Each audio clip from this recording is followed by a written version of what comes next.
Big boss ఇంట్లో దొంగతనాలు. మొదటిసారి కెప్టెన్సీ అయిన సంజన. రియల్ హీరో మాత్రం రాము రాథోడ్.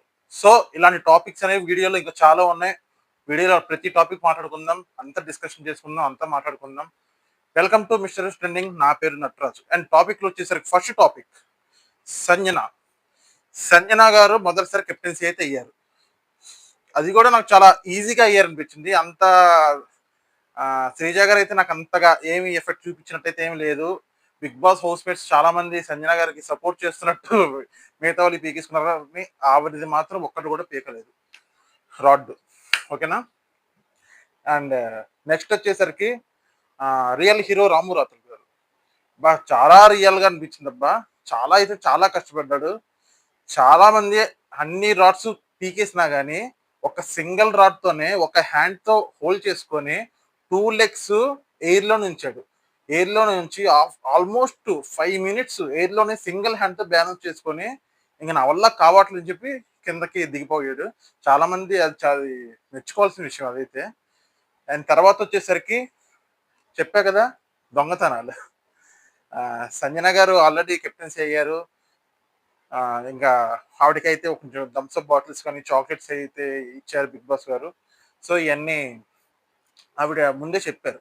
నేను మీకు ఇవన్నీ ఇస్తాను, నాకు ఏమన్నా ఒక నన్ను ఇంప్రెస్ చేయండి, ఒక టాస్క్ లా చేయండి, ఒక స్క్రిప్ట్ లా చేయండి, అలా చేస్తే ఎవరైతే బాగా చేస్తారో నేనైతే వాళ్ళకి ఇస్తాను అని ఒకటైతే చెప్పారు.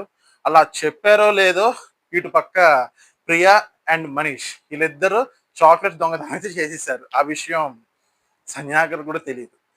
తర్వాత వచ్చేసరికి థమ్స్అప్ గొడవ. గొడవ అంటే గొడవ ఏం లేదు. థమ్స్అప్ మొత్తం ఇది అక్కడ ఒక పక్కన పెట్టేస్తే నన్ను ఎవరైతే ఇంప్రెస్ చేస్తారో వాళ్ళని థమ్స్అప్ అయితే ఇస్తాను అని అన్నారు సంజన గారు. అలా అన్నారో లేదో హరీష్ గారు కాముగా వెళ్ళి థమ్స్అప్ ఒకటి తీసుకొని బయటికి తెచ్చేసి ఒక సోఫా కింద దాచిపెట్టేశారు. నాకు ఒక బాటిల్ పోయింది, నాకు ఒక బాటిల్ పోయింది, మిస్ అయింది, ఎవరు తీసారని సంజన గారు అందరినీ అడుగుతున్నారు. తర్వాత వచ్చేసరికి ఎక్కడైనా దొరికిపోతామేమో, ఎక్కడైనా చెక్ చేస్తే బాటిల్ దొరికిపోయిద్దని భయంతో ఆ వాష్రూమ్ అనుకుంటా, వాష్రూమ్ దగ్గర మన లక్స్ పాప సైని గోరి ఫ్లోరి ఈ సైని గారను మన హరీష్ గారు మాస్క్ మ్యాన్ ఒక తాగే వాటర్ బాటిల్ ఉంటుంది కదా, వీళ్ళు తాగే హాట్ వాటర్ పోసుకునే వాటర్ బాటిల్, ఆ వాటర్ బాటిల్ మొత్తం పోసేసి దాంతో మన ప్రియా గారు కొంచెం, సైని గారు కొంచెం, హరీష్ గారు కొంచెం మొత్తం తాగేశారు. చాలా చిల్లుగా ఉన్నాయని మొత్తం తాగేశారు. ఇదొక దొంగతనం, అదొక దొంగతనం. 2 దొంగతనాలు అయితే అయిపోయినాయి. అండ్ ఈ 2 దొంగతనం దాంట్లో చాక్లెట్ దొంగతనం మాత్రం ఇంకా బయటికి రాలేదు. థమ్స్అప్ దొంగతనం అయితే బయటకు వచ్చింది. ఆ మ్యాటర్ అనేది వీడియో చివరిలో కూడా బిగ్ బాస్ లాస్ట్ లో వరకు కూడా టుడే ఎపిసోడ్ లో చెప్పలేదు, అంటే చూపించలేదు. నేనే దొంగతనం చేసిన హరీష్ గారు ఒప్పుకోలేదు. అండ్ చాక్లెట్స్ కూడా ఎవరు నా గురించి టాపిక్ రాలేదు. సో కానీ సంజన గారు కెప్టెన్సీలో మాత్రం ఒక ఫుల్ ఫన్ అయితే నడుస్తుంది. అండ్ ఫుల్ ఫన్ తో నడుస్తుంది ఒక పక్క. తర్వాత వచ్చేసరికి ఈ ఈయన కావాలని కార్నర్ అవుతున్నారు అని అనిపిస్తుంది నాకు. ఎవరు? మన మాస్క్ మ్యాన్. కావాలని కార్నర్ అయితే జనాలందరూ సపోర్ట్ వస్తారేమోనని అనుకుంటున్నారేమో తెలియదు. మరి నేను సోలోగా ఆడతాను, నేను కార్నర్ అవుతాను అన్నట్టు ఉంది. అందరూ వంట చేసుకొని తింటున్నారు, వీళ్ళు ఓనర్స్కి వండి పెడుతున్నారు, ఓనర్స్ తినాలి. కానీ ఈయన మాత్రం సపరేట్ గా వెజిటేబుల్స్ కట్ చేసుకొని సపరేట్ గా కుక్ అయితే చేసుకొని తింటున్నారు. వెంటనే బిగ్ బాస్ గారు సంజన గారు పిలిచి, మీకు ఓకేనా అలా తినడం అంటే, ఓకే కాదు బిగ్ బాస్. సో ఇలాంటి నేను మానిటర్ గా ఉండి ఏమి ఇదైతే నేను చెప్పను, వాళ్ళు తింటున్నారు, సో ఇదైతే నేను యాక్సెప్ట్ చేయను అని సింపుల్ గా అనేసారు. వెంటనే హరీష్ గారు కూడా ఓకే మీకైతే నేను మాట రానివ్వను అని ఆయన తినే ప్లేట్ కొంచెమే తిన్నారు, ఒక 20% తింటారు. ఆ తినే ప్లేట్ పక్కన పెట్టేసి కనీసం ఫ్రూట్స్ తెచ్చుకున్న ఫ్రూట్స్ కూడా తినకుండా పక్కన పెట్టేసి హ్యాండ్ వాష్ చేసుకొని ఆయన దారి ఆయన చూసుకున్నారు. తర్వాత మరి తిన్నారో లేదో కూడా చూపించలేదు మాకు బిగ్ బాస్. సో తర్వాత వచ్చేసరికి ఫుల్ ఫన్ అయితే జరిగింది. ఒక టాస్క్లే కానీ, ఒక నన్ను ఇంప్రెస్ చేయండి అనేది ఒక మంచి కంటెంట్ అయితే మన సంజనా గారు అయితే తీసుకొచ్చారు. అండ్ టాపిక్స్ వచ్చేసరికి నన్ను ఇంప్రెస్ చేయండి, ఒక టాస్క్ అయితే పెడతానన్నారు. ఆ టాస్క్ వచ్చేసరికి మనకి ఒక మనం చూస్తూనే ఉంటాం కదా! 'బ్రతుకు జట్కా బండి' ఇలాంటి ఎపిసోడ్స్ అయన్నీ. మధ్యలో లాయర్‌లు రావటం, వాళ్ళందరి సర్దుబాటు చేయడం, భార్యాభర్తల విడాకుల కేసులని ఇయన్నీ చేశారు. సో, ఈ టాపిక్‌లోకొచ్చేసరికి విడాకుల గొడవ. లాయర్ వచ్చేసరికి మన భరణి గారు. లాయర్ వచ్చేసరికి మన భరణి గారు. మన గడసరి అత్త వచ్చేసరికి శ్రీజ గారు. సో, ఇలా ఇలా మొత్తం ఫన్‌గా అయితే చాలా క్రియేట్ చేశారు. చాలా బాగుంది. చాలా మంచిగా అనిపించింది. ఇంక తర్వాత వచ్చేసరికి ఒక్కొక్కళ్ళు మన సంజన గారు ఒక్కొక్కళ్ళకి ఒక్కొక్క యానిమల్ వర్డ్ ఇచ్చారు. ఆ యానిమల్ వర్డ్ వచ్చేసరికి మన ప్రియా గారికేమో ఎలుగుబంటి. మన మాస్క్ మ్యాన్ వచ్చేసరికి అదే సరీష్ గారు వచ్చేసరికి హైనా.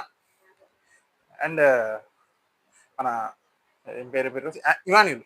ఇమాన్యుల్ వచ్చేసరికి ఏనుగు. లయన్ వచ్చేసరికి భరణి. నిజంగా లయన్ అబ్బా భరణి గారు మాత్రం దేనికైనా కానీ face to face, day to day దేనికైనా సిద్ధం అంటారు. తర్వాత ఆవిడ మాత్రం అంటే సంజన గారికి మాత్రం నేనైతే టైగర్ అని అన్నారు. మన మనీష్ గారు వచ్చేసరికి అనకొండ. అండ్ తర్వాత వచ్చేసరికి తనుజ గారు వచ్చేసరికి స్లాత్. అంటే ఆ స్లాత్ అంటే మన ఇండియాలో అయితే లేదు, అది యుఎస్ అటు సైడ్ ఉంది. చాలా స్లోగా నడుస్తూ ఉంటుంది అనమాట. వరల్డ్ లోనే one of the slowest walk చేసేది మాత్రం స్లాత్ అనమాట. చీమలే ముందు వెళ్ళిపోతాయి ఆ స్లాత్ కంటే. సరే అందుకనే స్లాత్ చాలా స్లోగా మూవ్ అవుతూ ఉంటుంది. అండ్ తర్వాత వచ్చేసరికి సంజన గారి నాయకత్వం మాత్రం నాకు కొంచెం అయితే నచ్చింది అనిపించింది. ఎందుకంటే ఒక ఆవిడ దృష్టిలో మాత్రం అంతా ఒక ఫన్గా క్రియేట్ చేయాలి, ఒక కంటెంట్ ఇవ్వాలి, దాని గురించే మొత్తం చూసుకుంటున్నారు. కానీ అది చూసే జనాలకి ఆడియన్స్కి అర్థమవుతుంది, కానీ అక్కడ ఉన్న జనాలకు కానీ అక్కడ ఉన్న ఓనర్స్ కానీ టెనెంట్స్ కానీ వాళ్ళకి మాత్రం అర్థం అవ్వట్లేదు. సో మంచిగా చేస్తున్నారు కానీ వీళ్ళు మాత్రం ఒక లోపల ఏదో విషం కుక్కున్నట్టు పెట్టేసుకుని బయటకు అలా నవ్వుతూ ఇది నటిస్తున్నారు వీళ్ళందరూ మాత్రం. మరి చూడాలి మరి ఏమవుతుందో. మాస్క్ మ్యాన్ మాత్రం నేను సోలో గేమర్ని అన్నట్టున్నారు. మర్యాద మనీష్ ఆయన ఆయన గేమ్ ఏంటో ఆయనకి అర్థం కాదు. కాసేపు ఏమో గొడవలు పడాలంటాడు, కాసేపు ఏమో నేను సోలో గేమ్ అంటాడు, కాసేపు ఏమో నాతో ఎవరు మాట్లాడొద్దు. ఒక యాటిట్యూడ్ అయితే చూపిస్తున్నాడు మనీష్ మాత్రం. అంటే మీరందరూ నాకన్నా తెలివి, మీకు అందరికన్నా నేనే తెలియగలవాడిని. మీరు చెప్తే నేను ఎవరైనా కానీ చెప్పితే వినాలి. కానీ మనీష్ మాత్రం చెప్తే నువ్వు చెప్తే నేను ఎందుకు వినాలి, ఆట నాది. మన కెప్టెన్సీ టాస్క్ లో కూడా మన ఇమానుల్ ఒక మాట అంటారు, మీ కామనర్స్ అందరూ కామనర్స్ సపోర్ట్ చేసుకుంటున్నారు ఇది అన్నారు. అక్కడ నిజంగానే కామనర్స్ సపోర్ట్ చేసుకున్నారు. అండ్ సెలబ్రిటీస్ కూడా వాళ్ళేం తక్కువ తినలేదు. సెలబ్రిటీగా సపోర్ట్ చేసుకున్నారు. ఎగ్జాంపుల్ మన హరీష్ గారిని సెలెక్ట్ చేసుకున్నారు. ఎవరు కెప్టెన్సీ టాస్క్ లో సంజన గారు బిగ్ బాస్ ఆల్రెడీ చెప్పారు, హరీష్ నాకు చాలా దగ్గరగా అనిపించాడు, చాలా మంచోడు అనిపించింది. నన్ను హౌస్ మొత్తం కార్నర్ చేసినా కానీ, నేను ఏడుస్తున్నా కానీ పక్కన నా దగ్గరకు వచ్చి ఓదార్చడం జరిగింది. ఒక మంచి బాండింగ్ అయితే ఏర్పడింది ఒక అన్నయ్య లాగా అని చెప్పింది. అలా చెప్పింది. టాస్క్ విషయానికి వచ్చేసరికి మొత్తం ఆవిడ రాడ్స్ తీసింది మాత్రం 3 సార్లు. 3 సార్లు మన సోల్జర్ రాడ్స్ తీసింది. సోల్జర్ ఎవరు సపోర్ట్ చేస్తున్నారు, హరీష్ గారికి. మరి ఇక్కడ బయాస్ కదా మరి. ఇక్కడ మరి సెలబ్రిటీస్ సపోర్ట్ చేసుకోలేదా? అక్కడ తీయొచ్చు. హరీష్ గారియే 3 సార్లు తీసింది. మళ్ళీ మళ్ళీ రాము రాథోడ్ తీయొచ్చు. రాము రాథోడ్ వచ్చేసరికి సెలబ్రిటీ హోదాలో ఉన్నారు. ఆయన ఎవరో కాదు, మన శశి గారిది. ఆవిడ సెలబ్రిటీ కాబట్టి ఆమె సపోర్ట్ చేసుకున్నారు. ఇక్కడ మరి హరీష్ గారిని అయితే టార్గెట్ చేశారేమో నాకు అనిపిస్తుంది. అండ్ హరీష్ గారిది అయితే చెప్పాలి అంటే ఆయన గురించి, ఆయనది ఒక మరో ప్రపంచంలో ఉంది ఆయనకి అక్కడ. ఊరికనే కొంచెం ఎప్పుడు గొడవ పడదామని చూస్తాడు. ఎవరిని విన్నా కానీ నేను మోనార్క్, నేను ఎవరి మాట విన్నా అన్నట్టుంటాడు. ఈయన దోవలోనే మనీష్ గారు కూడా వెళ్తున్నారు. ఇప్పుడు మనీష్ గారు పక్కన పెడితే ఈయన గురించి మాట్లాడుకుందాం. ఎవరి మాట వినకుండా ఫుడ్ వచ్చేసరికి నేను ఎనిమిస్తో చేయించుకున్నాను ఫుడ్. ఎవరు మన టెనెంట్సే ఇప్పుడు దానికి ఫుడ్ వండి పెట్టారు కదా, నేను ఎనిమిస్తో చేయించుకుని చెప్పి ఈయనకైనా సెపరేట్గా వండుకుంటాడు ఫుడ్. ఈయనగా సెపరేట్ రూమ్లో వెజిటేబుల్స్ కాయగూరలన్నీ కట్ చేసుకుని ఇంట్లో తింటుంటాడు. అదొక క్యారెక్టర్. ఎప్పుడే క్యారెక్టర్ ఉంటాడో ఆయనకే తెలియదు. కాసేపు మంచిగా ఉంటాడు, కాసేపు మంచిగా ఉన్న దాంతోనే ఒక పెంట పెట్టుకుంటాడు. సో ఆయన గురించి చెప్పుకుంటూ పోతే ఇంకా చాలా ఉంటాయి. సో ఇక్కడితో వీడియో అయితే ఎండ్ చేయబోతున్నాను. సో వీడియో నచ్చితే లైక్ చేయండి, షేర్ చేయండి, సబ్స్క్రైబ్ చేయండి అండ్ కామెంట్ కూడా చేయండి. Thank you.